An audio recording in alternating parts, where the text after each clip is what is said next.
माऊली महावैष्णव ज्ञानोबारायांनी ज्या ठिकाणी समाधीस्थ झाले त्या तीर्थक्षेत्रामध्ये, त्या पवित्र अशा आळंदी क्षेत्रामध्ये गेली अनेक वर्ष आपण अखंड वारकरी लाखो संख्येने या दिवशी इथे येतात किंवा हा पूर्ण 7 दिवसांचा सप्ताह आपण आनंदाने साजरा करतो, त्यातला महत्वाचा दिवस म्हणजे आजचा एकादशीचा दिवस. तसं बघितलं तर सगळ्याच वर्षभरातल्या सगळ्याच एकादशी महत्वाच्या वारकऱ्यांसाठी. पण जे वारकरी नाहीयेत, जे साधक नाहीयेत, वारकरी नाहीयेत, त्यांच्या तोंडून खूप मजेदार एक शब्द ऐकायला मिळतो, 2 मोठ्या एकादशी. म्हणजे ते काय म्हणतात, पंढरपूरची एकादशी आणि आळंदी वारीची एकादशी, या 2 मोठ्या एकादशी, बाकी सगळ्या छोट्या आहेत. ठीक आहे, असो. पण त्याच 2 एकादशींपैकी आजचीही असणारी प्रबोधिनी एकादशी, म्हणजे असं म्हणतात की पंढरपूरच्या वारीच्या वेळी एकादशीला घेतलेला अनुग्रह, तो साधक ती अनुग्रहाची अवस्था इथपर्यंत येऊन पूर्ण करतो आणि आजच्या दिवशी त्याला त्या अवस्थेतून शांत होण्यासाठी किंवा स्थिरता देण्यासाठी सद्गुरुनाथ काय करतात, प्रबोध देतात. म्हणून या एकादशीला प्रबोधिनी एकादशी असंही म्हणतात. आणि आजच्या या एकादशीच्या पर्वावर बाबांनी आजचा फराळ माझ्याकडे दिला. खरं तर मगाशीच ताईंसोबत सहज बोलत होतो, भित्रे आई मी त्यांना म्हटलं की माई मला का बोलवलंय बाबांनी, त्या म्हणतात फराळ करायला बोलवलंय, वरई बनवायला बोलवलंय. म्हटलं हो, पण आजची महत्वाची वरई आहे. जसं मोठी एकादशी बाकीचे लोक म्हणतात, त्याचप्रमाणे आपल्यासाठी सुद्धा प्रबोधिनी एकादशी म्हणजे महत्वाची एकादशी. म्हटलं महत्वाच्या दिवशीचा जर फराळ चुकला माझ्याकडून तर बाबा काय सोडणार नाहीत मला. तर ते म्हणाले नाही चुकणार. का? कारण फराळ करणारी तू नाहीयेस, ज्यांच्या कृपेने तू बोलतेस त्यांनी तुला सेवेलागी सेवक झालो. त्यात सेवकाच्या धर्मानुसार किंवा बाबांच्या आज्ञेनुसार आज मी इथे उभी आहे. खरं तर काहीही माहिती नव्हतं, ते हरिपाठाला उभे होतो, उचलून आणल्यासारखे इथे आणले. जे काही मोडके तोडके शब्द असतील ते अभंगाच्या स्वरूपातून, अभंगामध्ये तुकोबारायांना नवे नवे. तर मी असं म्हणेन की जसं मगाशी बाबा आपली चर्चा झाली की तो दादा सुंदर म्हणाला की प्रत्येक जण माऊलीच्या गाभाऱ्यात जाऊन काय मागतो. त्याने डायरेक्ट उत्तर दिलं, पण मला प्रश्न विचारायचा आहे की काय मागतो आपण. आपण संसारी नाही आहोत, संसारातून बाहेर आलो, साधकेय दशेतून पुढपर्यंत आलो, मग आपण काय मागतो, काय मागतो. आता म्हणा कोण काहीच मागत नाही, मागितलं कोण राहत नाही, सगळं मागतात, सगळं. अगदी एक नारळ घेऊन जाल पण अनेक गोष्टी मागाल, तो व्यवहारातला भाग आहे, ते बाकी सगळे देवता समजा. पण साधक म्हणून, बाबांचा साधक म्हणून, सद्गुरु श्रीपाद बाबांचे लेकरू म्हणून जेव्हा माऊलींच्या समाधीवर जेव्हा आपण डोकं टेकवतो तेव्हा प्रत्येक साधक काय मागतो, काय मागतो. ठीक आहे, असो. मी माझं सांगते, बाकीच्यांचं प्रत्येकाने आपापला विचार करावा. पण माझं एक प्रामाणिक मत असतं तिथे गेल्यावर की ह्याची भावी माझी आस, किंवा अजून पुढे जाऊन म्हणावं तर जन्मोजन्मी तुझा दास, ते सगळं ठीक आहे. वारकरी पंढरीचं व्हायचंय, पण पंढरीच्या वारीमध्ये जाताना आम्हाला कोण हवंय, संतांची संगत हवी आहे. म्हणून पुढचं मागणं असतं की ह्याची दान देव्या देवा तुझा विसर न व्हावा, पण तरीही काय दे आम्हाला संत संग सर्व काळ. ही संतांची जी मांदियाळी आहे ती आम्हाला आमच्यासोबत नेहमीच असावी, एवढंच मागणं असतं आमचं. बरं, संतांची भेट होते, संत भेटतात, संत कृपा करतात, अनुग्रह प्रबोध सगळ्या गोष्टी येतात. पण तरीही एका टप्प्यावर आल्यावर साधक म्हणतो की आज माझं भाग्य उजळलं. परत बोलते मी, साधक काय म्हणतो, आज माझं भाग्य उजळलं. पण बाबा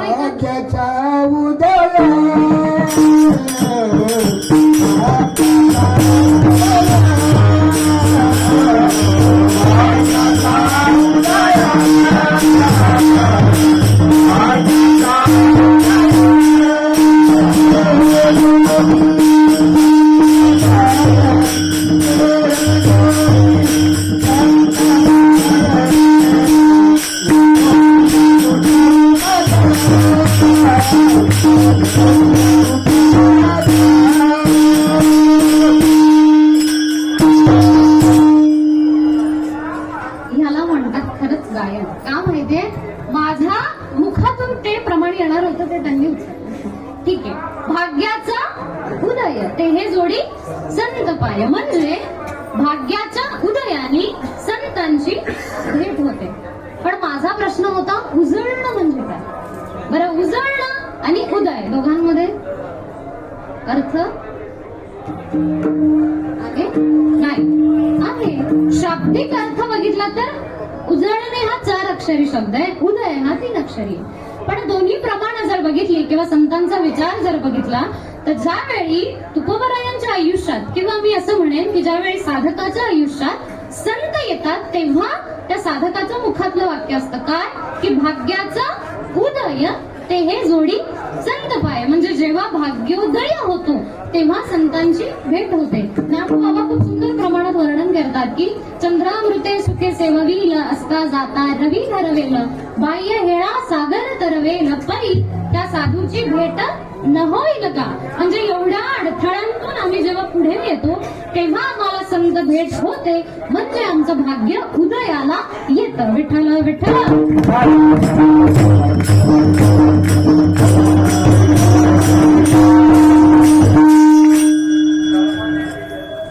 काय संत भेटीमध्ये भाग्याचा उदय.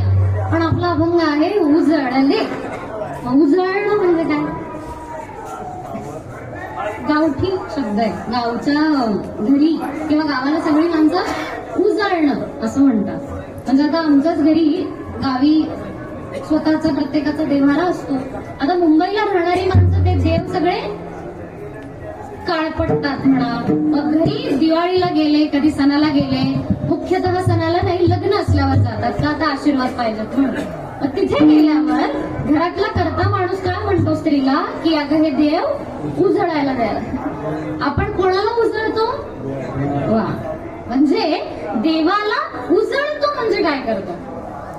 त्या देवाऱ्याच्या त्या देवांच्या मूर्त्या म्हणा, टाक म्हणा, जे काही असेल ते काय करतो आपण? त्याच्यावरची धूळ, त्याच्यावरती लागलेला तो थर, हे सगळं पॉलिश केलं जातं. आपल्या इंग्लिश भाषेत सोनं पॉलिश करतात. मग आम्ही त्याला म्हणतो की पॉलिश करून आणलेला नवीन दागिना. जुनी पिढी काय म्हणायची? उजळणं. मग साधू संत म्हणतात की संतांची भेट म्हणजे भाग्याचा उदय. पण तेच संत जेव्हा कृपा करतात आणि संत दर्शनी हा लाभ जेव्हा जो पद्मनाभ जोडला जातो त्याला आम्ही काय म्हणतो? उजळणं. म्हणजे भाग्याचं उदय आणि भाग्याचं उजळणं या 2 गोष्टी वेगळ्या आहेत. मग आपण आपल्या आयुष्यात हा विचार करायचा की आमचा उदय झालाय की उजळून झालंय. की जसं मगाशी मेटकरी बाबा प्रवचनात सांगत होते की अर्जुनाला पुन्हा भ्रांती झाली, म्हणजे पुन्हा आमचे दागिने पुन्हा मळले, पुन्हा त्याला उजळायला पाहिजे की आता जे उजळलेलं आहे ते शाश्वत उजळलेलं राहणार आहे. हा बरं, बाबांचा मुद्दा घेते मी. शाश्वत राहिलं पाहिजे याच्यासाठी आम्हाला काय करायचं? अर्जुनासारखं व्हायचं म्हणून नाही ना. याचसाठी काय करायचंय तर बाबांच्याच आधी जेव्हा बाबांचं प्रवचन झालं, खरं तर बाबांची एनर्जी, ती ऊर्जा आहे सगळं बघून खरं सांगू बाबा, मी जेव्हा म्हणजे ताई आणि मी आम्ही थोडे लेट गेलो, 2 प्रवचनं संपली होती. ती म्हणाली मागे बसूया. म्हणलं तिला मी काय बोलले नाही, मीच निरीक्षण केलं जरा. सगळे झोपेच्या त्या गुंगीमध्ये आले होते. तिला म्हटलं आपण पुढे जाऊन बसू. पुढे जाऊन बसल्यावर बघितलं तर समोरचे आणि आजूबाजूचे पण त्याच गुंगीत होते. पण तुम्ही जेव्हा तिथे गेला त्यावेळी तुमच्या पहिल्या आवाजातून सगळे असे झोपेतून एखादं वाईट स्वप्न बघितल्यावर कसे धाडकन जागे होतात, तशी माणसं त्या आवाजाने जागी झाली. आणि त्यानंतर जे विचार झाले, किंवा मी अजून एक वाक्य म्हणेन बाबा, त्यानंतर जे बाबांचंही प्रवचन झालं ते सगळ्यांच्या मनाला भिडलं किंवा ते त्यांच्यापर्यंत पोहोचलं. म्हणजे हाच उजाळा आपल्याला कुठे भेटतो तर संतांच्या सानिध्यात, संतांच्या पंगतीत भेटतो.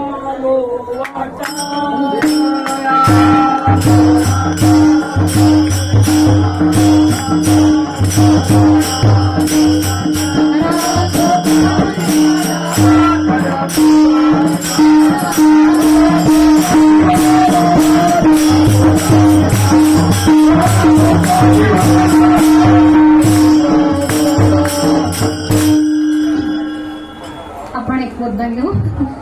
छान मुद्दे देत आहे. उजळा वया आलो वाटा, खरा खोटा निवाडा, असं कोण म्हणतं? कोण म्हणतं? आम्हा साधू संत म्हणतात ना की आम्ही कशाला आलोय? उजळा वया आलो वाटा, म्हणजे वाटा आधीच होत्या. वाटा नवीन बनवल्या का? नाही, आधीच साधू संतांनी घालून दिलेला मार्ग, साधू संतांनी घालून दिलेल्या वाटा आधीपासूनच होत्या. पण काही कालानंतर किंवा काही प्रभावाने, मायेच्या प्रभावाने त्या बुजल्या होत्या. त्याच साधू संत म्हणतात की त्याच वाटा आम्ही पुन्हा उजळवण्यासाठी आलो आहोत. मग त्या जेव्हा वाटा उजळल्या जातात, त्या कोणाकडून उजळतात? संतांकडून उजळल्या जातात. मग आपलं भाग्य पण कधी उजळतं? जेव्हा आम्ही संता भेट होते किंवा संत संग होतो, किंवा साधूने, संतांनी, त्या सद्गुरूने दिलेल्या बोधाच्या चिंतनानंतर जेव्हा आमची भेट होते, तेव्हा आमचं भाग्य उजळतं, उभंगाचं उजळले भाग्य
उजळले भाग्य आता. उजळले भाग्य आता. आता हा शब्द काय दाखवतो? वर्तमान काळ दाखवतो, चालू वर्तमान काळ. मागे काय झालं ते नाही माहिती, पुढे काय होणार हेही नाही माहिती. आणि मागे आम्ही किती साधना केली, तपस्या केली, या सगळ्याचंही इथे मोल राहत नाही. का? कारण आता या क्षणापासून पुढे काय झालं? आमचं भाग्य उजळलं. मग भाग्याचा उजळणं याच्या नंतर काय होतं? जसं बाबा म्हणाले की भाग्याच्या उदयानंतर संत भेट होते, तसं भाग्याच्या उजाळ्यानंतर काय होतं? तर अवघी चिंता वारली. आता अवघी म्हणजे कोणती कोणती चिंता? पर चिंता हा शब्द घेऊ. बाबांकडूनच ऐकलंय मी की चिंता आणि चिता दोन शब्द एकच आहे. टिंब दिला जातो ना भक्त. अवघी चिंता वारली आणि अवघी चिता वारली. चिता म्हणजे सगळ्यांना माहिती की माणूस स्वतःच्या या देहातून त्याचे प्राण निघून गेल्यानंतर जे आपण सरणावरती ठेवून पेटवतो त्याला आपण चिता म्हणतो. मग चिता ही माणसाला जाळते कधी? मेल्यानंतर. आणि चिंता ही माणसाला कधी जाळते? जिवंतपणी. बर, कसल्या चिंता आहेत आम्हाला? अवघी चिंता. तर संसारिक माणसासाठी मी बाबा हे म्हणेन की अवघी चिंता म्हणजे संसाराच्या सगळ्या चिंता. कसल्या? लग्न, जॉब, पैसा, अडका, घर, बंगला, मोटार गाडी, सगळं. पण तुकोबाराय हे म्हणतील का? नाही. कारण स्वतःच एवढं विश्व, एवढं स्वतःकडे असणारी एवढी धनसंपत्ती ज्यांनी लोकांना वाटून टाकली, त्यांना संपत्तीबद्दल चिंता नक्कीच नसणार. मग त्यांना काय म्हणायचंय? अवघी चिंता म्हणजे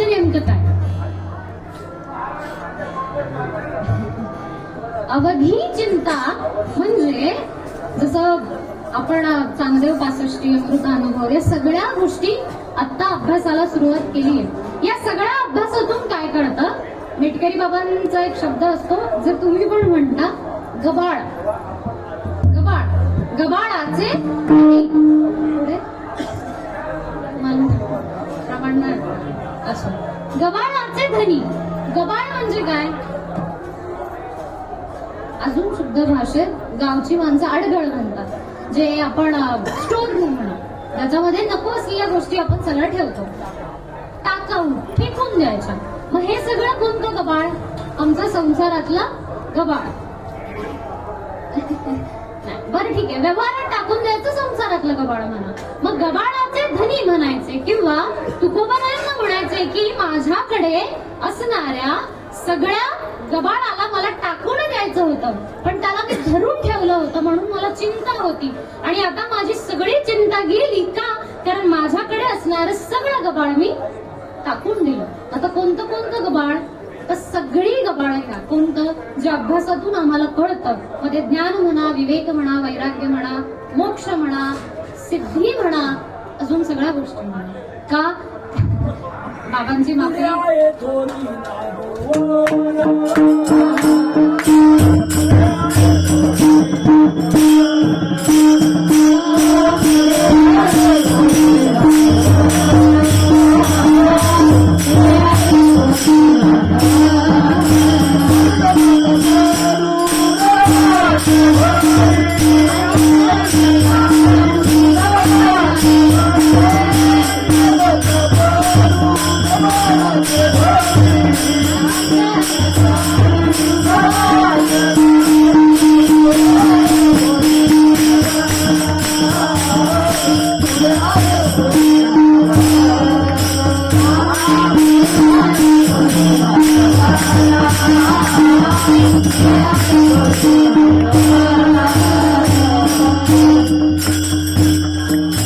आणि की नका पडू गबाळाचे घरी. म्हणजे बरं, हे सगळं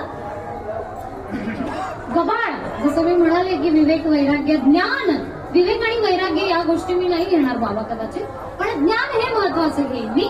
ज्ञानालाही गबाळ म्हणावं तुकोबारायांनी. ज्या ज्ञानाच्या मागेवर आम्ही सगळे धावतो, सगळेच धावतो ना,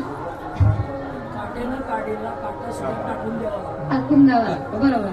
मग अशी दादा निघून गेल्यानंतर ताईशी बोलणं झालं. ताईचं मुखात एक वाक्य होतं, बाबा किती सुंदर बोलला तो दादा. म्हटलं बरं, मग म्हणते नाही त्याचा अभ्यास, त्याचं शास्त्र छान आहे. म्हटलं हा हा, मग म्हणते नाही नाही, पण एक गोष्ट मला आवडली की या सगळ्या लोकांमध्ये, म्हणजे आपल्या सगळ्यांमध्ये तो एकटा वेगळा होता. त्याच्यासाठी की मी वारकरी संप्रदायातून आलो, निश्चित नाहीये पण तरी, आणि सगळ्यात मोठा एक की मी डॉक्टर बाबांच्या आश्रमातून आलो. पण तेवढ्या हिमतीने, तेवढ्या ताकदीने किंवा तेवढ्या विश्वासाने तो बोलला. हे असं आपल्याला पण बाहेर गेल्यावर बोलता आलं पाहिजे, हा तिचा विश्वास मला नक्कीच आवडला. पण काही पुढे जाऊन मी म्हणेन की तिने ज्ञानाचाही कौतुक केलं की आपल्यालाही ते ज्ञान आलं पाहिजे. तेव्हा आमचा विषय चालू होता की अनुभव आणि ज्ञान दोघांमध्ये काय श्रेष्ठ, तर ती म्हणाली अनुभव. म्हटलं अनुभव जरी श्रेष्ठ असला तरी जो तर ज्ञानाचा मार्फत तुला मांडताच नाही आला, तुला बरं ठीक आहे मांडणंही जाऊ द्या बाबा. म्हणजे मोठे बाबा पण असं म्हणतात की तुम्हाला बोलता नाही आलं तरी चालेल, पण अवस्थेमध्ये किंवा शास्त्रामध्ये काय सांगितलंय तसं मला झालं का, हे स्वतःला कळण्यासाठी आपण शास्त्रांचा अभ्यास करायला पाहिजे. मग शास्त्रामध्ये सुद्धा सांगितलंय ज्ञानाला गबाळ का म्हटलंय. जसं आम्ही जेव्हा सुरुवात केली अमृतानुभवाच्या अभ्यासाला, चांगदेव 65च्या अभ्यासाला, तेव्हा पहिलंच माझं चिंतन शिबिर होतं. आणि तेव्हा बाबांनी पहिल्या 6 दिवसांमध्ये पहिली 2च प्रकरणं घेतली. एक शिवस्तुती आणि तिसरं प्रकरण गुरुस्तवन. गुरुस्तवनामध्ये खूप सुंदर वर्णन केलं गुरूंचं. शेवटी गुरूंना गौणत्व दिलं इथपर्यंत पण मान्य केलं बाबा आम्ही. पण त्यानंतर त्यांनी प्रकरणांची नावं वाचून दाखवली आणि त्याचं एक 2-2 मिनिटांमध्ये स्पष्टीकरण दिलं. तर त्यावेळी 6वं प्रकरण होतं ज्ञानखंडन. आम्हाला काहीच समजेना, आम्ही शांत होतो आणि अर्थात साधूला ती चुळबुळ करते तुमची. प्रवचनामध्ये पण चुळबुळ सुरू झाली की कळतं नक्की काय होत आहे यांना. मग ते प्रवचन झालं, बाबा आले, म्हणाले नक्की काय? म्हटलं बाबा 7 दिवसाचं जे ज्ञान होतं ना ते सगळंच गेलं. आता नेमकं तुम्हाला काय म्हणायचंय? खंडन म्हणजे काय? जर ज्ञानाचंच खंडन करायचं तर का अभ्यास करायचा? तर ते म्हणाले की जसं शाळेत जाऊन, शाळा शिकून, शाळा पास करून मग त्याने म्हणावं की आता मी शाळेत जाणार नाही. का? कारण शाळेतलं शिक्षण माझं पूर्ण झालं. का जो शाळेत गेलाच नाही त्याने म्हणावं मी शाळेत नाही गेलो? किंवा बाबा खूप सुंदर उदाहरण देतात तुकोबरायांचा एक अभंग, नको ब्रह्मज्ञान आत्मस्थिती भाव मी भक्त तू देव ऐसे करी. हे कोण म्हणेल? ज्याने ब्रह्मस्थितीचा, त्या आनंदाचा अनुभव घेतला तो म्हणतो की आता याच्यापेक्षा भक्तीचा आनंद जास्त आहे म्हणून. जसं आपण म्हणू की गुलाबजाम ज्याने खाल्लंच नाही तो माणूस काय म्हणेल? मला नाही माहिती कसं. पण ज्याने खाल्लं तो काय म्हणेल? बाबा मला डायबिटीज आहे, मी ते खाणार नाही. मग त्याने कधी खाल्लंच नाही असं समजू शकतो का आपण? नाही. म्हणजे ज्याने आत्मस्थिती आणि आनंदाचा अनुभव घेतलाय तो माणूस पुढे येऊन म्हणतो, तुकोबरायांचं वाक्य आहे की मी हे सगळं अनुभवलं पण याच्याही पेक्षा भक्तीमध्ये जास्त आनंद आहे तो मला हवा. मग हेच बाबांना जेव्हा आम्ही म्हणालो की नेमकं काय, तर ते म्हणाले ज्ञानाची साधना, ज्ञानाचं ग्रहण सगळं करायचंय. कधीपर्यंत? जेवपर्यंत आपल्याला त्या सगळ्या गोष्टी कळत नाहीत, समजत नाहीत, शास्त्र उपगत नाही तिथपर्यंत. पण ते ज्ञान जेव्हा वृत्तीमध्ये शिल्लक राहतात तिथे मात्र आमचा नाशाला सुरुवात होते. मग ते वृत्तीमधलं ज्ञान नकोय म्हणून वृत्ती ज्ञानाचं खंडन एवढंच करायचंय. हेच गबाळ आपल्याला काढायचंय आणि ही चिंता वारली असं म्हणतात. एक मराठी शब्दकोशानुसार जर शब्द बघितला तर अवघी चिंता गेली, अवघी चिंता निघाली किंवा अवघी चिंता निघून गेली, पळाली असंही म्हणू शकतात. पण पळालेला माणूस परत येण्याची शक्यता आहे, गेलेला माणूस परत येण्याची शक्यता आहे. जर माणूस एखाद्या ठिकाणावर दुसऱ्या ठिकाणी गेला पण तो पुन्हा रिटर्न येण्याची शक्यता आहे. म्हणून तुकोबरांचं वाक्य आहे की वारली, एकदा माणूस वारला की तो पुन्हा त्याच जन्मात येईल की नाही हे त्यालाही सांगता येणार नाही. म्हणजे अवघी चिंता म्हणजे या सगळ्या चिंतांचा नाश झाला, अवघी चिंता वारली. फक्त एवढंच नाही झालं तर काय झालं? संत दर्शनी हा लाभ पद्मनाभ जोडियला. संत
दर्शनी लाभ पद्मनाभ जोडी गेला. म्हणजे संतांच्या दर्शनाने आम्हाला काय प्राप्त झाला? लाभ झाला. लाभ आणि हानी. कधी कधी आमची हानी कुठे होती हे आम्हालाही कळत नाही, पण ती हानी दूर करून जेव्हा संतांच्या दर्शनाने लाभ होतो त्या लाभाचं वर्णन तुकोबाराय करतात की काय झाला? संत दर्शनी हा लाभ आणि पद्मनाभ जोडी गेला. दर्शन, रोहित दादा आलाय, मला त्याला विचारायचंय कारण मला अचानक उभं केलं म्हणून ती उभी थोडी आठवत नाहीये. दर्शनी समाधान आधी जायचं, त्याच्या आधीच मी परीक्षा नाही घेतली खरं तुला विचार. विठ्ठला विठ्ठला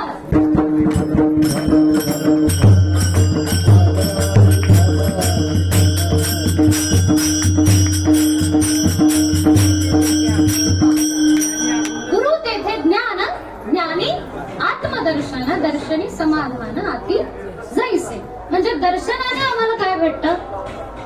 समाधान आणि नाही काय बरं, समाधान मिळवण्यासाठी आम्हाला काय हवंय?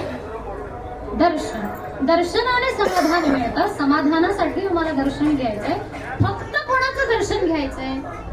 तर ज्यांच्या ठिकाणी ज्ञान आहे. आणि ज्ञान कोणाकडे आहे? तर गुरूंकडे आहे. गुरु तेथ ज्ञान, ज्ञानी आत्मदर्शन, दर्शनी समाधान अति जैसे. आता गुरु मगाशी, आता तुम्ही म्हणाले मुलगी फक्त मगाशी हे झालं मगाशी ते झालं हे का म्हणते? कारण मगाशी मेटकरी आणि वरती सरांसोबत पण बोलणं सुरू होतं. सर म्हणाले बॅटरी चार्ज करायला मी इथे येतो. म्हटलं माझंही तेच आहे. आणि तीच चार्जिंग बॅटरी जी सकाळपासून जेवढी चार्ज झाली ती आता थोडंफार बोलते. म्हणजे मगाशी सुंदर विषय सुरू होता की गुरु, सद्गुरु, ज्ञान देणारे गुरु आणि आमच्या आयुष्यात आलेले अनेक गुरु असतील. बाबांनी विषय मांडला होता की एक गुरु करावा की 10 गुरु करावे. माझं परत वाक्य आहे का? एक गुरु करावा की 10 गुरु करावे. तुम्ही किती गुरु केले? मी 10 केले. मग नाही का म्हणताय? का? मी सांगते 10 कसे. आई माझे पहिले गुरु, वडील गुरु, शिक्षक गुरु, संगीत ज्ञानाचं जे शिक्षण दिलं ते गुरु, ऑफिसमध्ये जे पगार देतात ते माझे गुरु, इथे आलेले सगळ्यांकडून मी काही ना काहीतरी शिकले म्हणून माझे गुरु, मोठे बाबा माझे गुरु. गुरु नाही म्हणणार, तुम्ही सगळे मायबाप ज्यांच्याकडून छोट्या छोट्या गोष्टी शिकली. मग काही असो, दिंडीमध्ये कसं चालायचं, वारीमध्ये कसं वागायचं, राहायचं, बोलायचं, सगळ्या गोष्टी ज्यांच्याकडून शिकले ते माझे गुरु. आता सांगा तुम्ही किती गुरु? असंख्य गुरु असते. परत प्रश्न विचारते, तुम्ही किती सद्गुरु केलेत? नक्की? हा मागाशी विषय हवा होता. कारण त्या बाबांनी पण प्रमाण दिलं की जो जो घेतला जयाचा गुण तो तो गुरु केला जाण. पण माऊली महावैष्णव ज्ञानोबा या ज्ञानेश्वरीमध्येच वर्णन देतात की गुरु आणि सद्गुरु यांचा मधला फरक काय? तर जे ज्ञान देतात ते गुरु, पण ज्ञान आणि सद्गुरु दीक्षा जे देतात ते म्हणजे आमचे सद्गुरु. त्या सद्गुरु म्हणजे नेमकं काय? तर त्या वाटेवर आम्हाला जे लावतात किंवा सोप्या भाषेत नाममंत्र बीज जे आमच्या कानामध्ये पेरतात ते आमचे सद्गुरु. माझी माता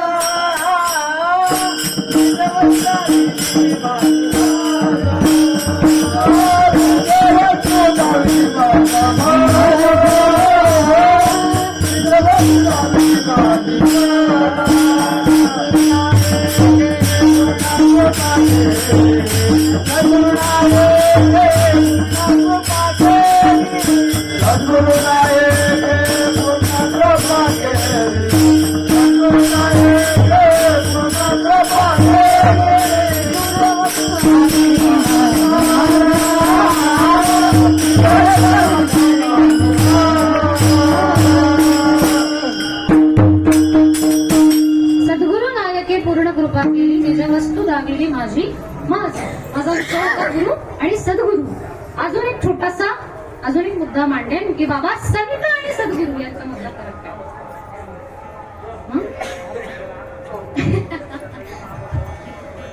परत बरं ठीक आहे. माझ्यासाठी मी माझं उदाहरण देते की ज्या गुरूंनी, ज्या सद्गुरूंनी माझ्यावरती बोध केला ते म्हणजे पोपट बाबा चकवे, ते माझे सद्गुरू. आणि तुम्ही सगळे माझ्यासाठी सद्गुरू. का?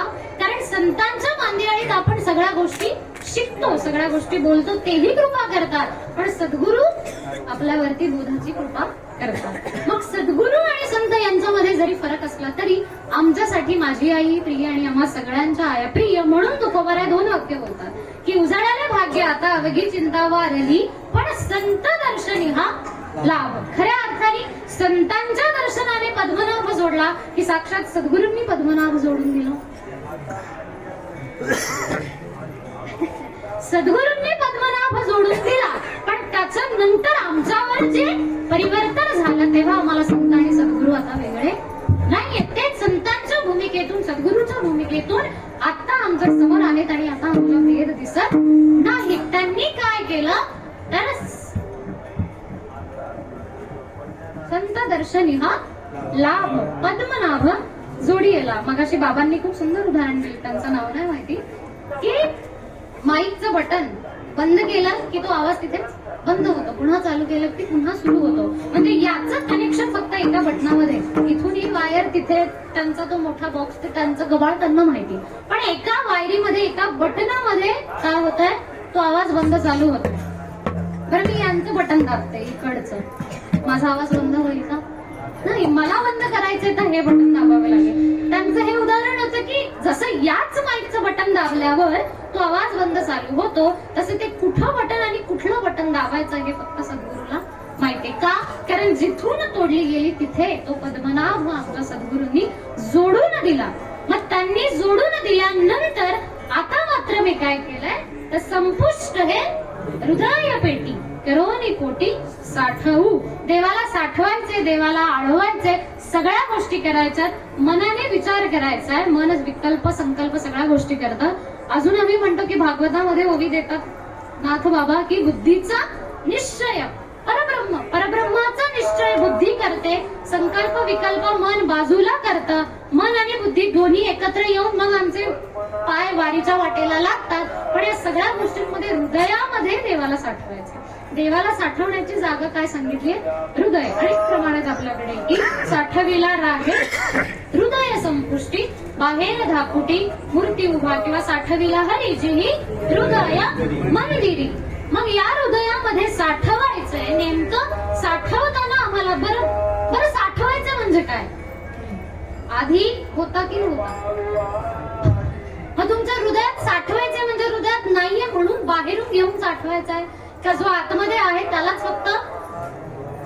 मग साठविला संपुष्ट हे हृदय पेटी करोनी कोटी साठवू. त्या पेटीमध्ये, हृदयाच्या पेटीमध्ये आधीच आहे, फक्त आहे त्याला ओळखायचंय किंवा उजाळा द्यायचाय म्हणा संतांच्या कृपेने. मग तो आमच्यामध्ये जो आहे तो आम्हाला बाहेर सुद्धा दिसायला लागेल. साठविला राहे, साठविला आहे नाही, साठविला राहे. आधीच साठवलेला आहे. कुठे? साठविला राहे हृदय संपुष्टी. तो आधीच आपल्यामध्ये साठलेला आहे. फक्त जो आहे त्याला ओळखण्यासाठी साधू संत आहेत, सद्गुरू आहेत, त्यांची सेवा, त्यांच्या सानिध्यामध्ये राहून. खरं तर मी म्हणेन बाबा की अवस्था म्हणा, ज्ञान म्हणा, या सगळ्या दोन्ही गोष्टी महत्वाच्या आहेतच.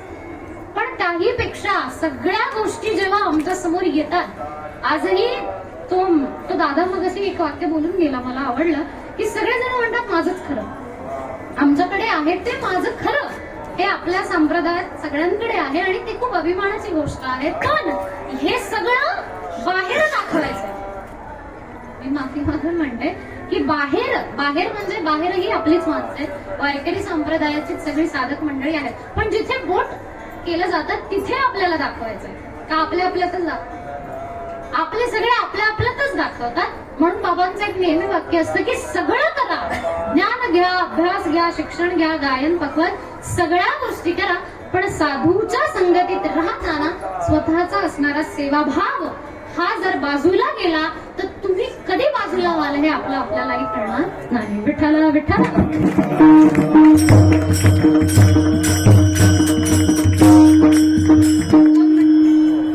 बरं, एक छोटासा दृष्टांत सांगते सेवाभावासाठी. धावता वेगात घेते, मे बी आपलं बोलणं झालं असेल याचं, की एक साधक असतो, तो त्याच्या गुरूंकडे जातो. सेवाभाव सांगायचा मला फक्त, की त्याच्या गुरूंकडे जातो. गुरूंना म्हणतो की जसं जनाबाई म्हणते सोहम शब्दांचा मारा केला तसं मला ज्ञान हवंय, मला त्याची साधना घरी जाऊन. मग गुरुजींनी त्याला सोहम नामाचा मंत्र जप दिला, ते सगळे गेले, तो घरी गेला, तो जप सुरू केला त्याने. पण त्याला स्वतःला बदल वाटत नव्हता. वाटला, पुढचंही वाक्य ऐकता, की त्याला बदल वाटला, ती स्थितीही प्राप्त झाली, पण आनंद नाही वाटला. आनंद वाटला, सगळं झालं, पण तो म्हणतो मला जी मजा यायला, आमच्या भाषेत जी हरिपाठात नाचताना भक्तीचा आनंद होतो तो नाही भेटत आहे, असं त्याच्या मनाला कुठेतरी वाटलं. म्हणून त्या शब्दाच्या आधी त्याने स्वतःचा द लावला, दा, आणि दासोहम याचे चिंतन सुरू केलं. काही दिवसांनी गुरुजी आले आणि त्याला म्हणाले की बाबा नेमकं काय केलंस तू? आधी मला भेटला होतास त्यापेक्षा कितीतरी सुंदर तुझी साधना दिसतेय, चैतन्य दिसतंय, तेज दिसतंय चेहऱ्यावर. जसं बाबा म्हणतात की नाकाचा शेंडा बघून आपल्याला कळतं की त्या साधकाचं किती चिंतन सुरू आहे.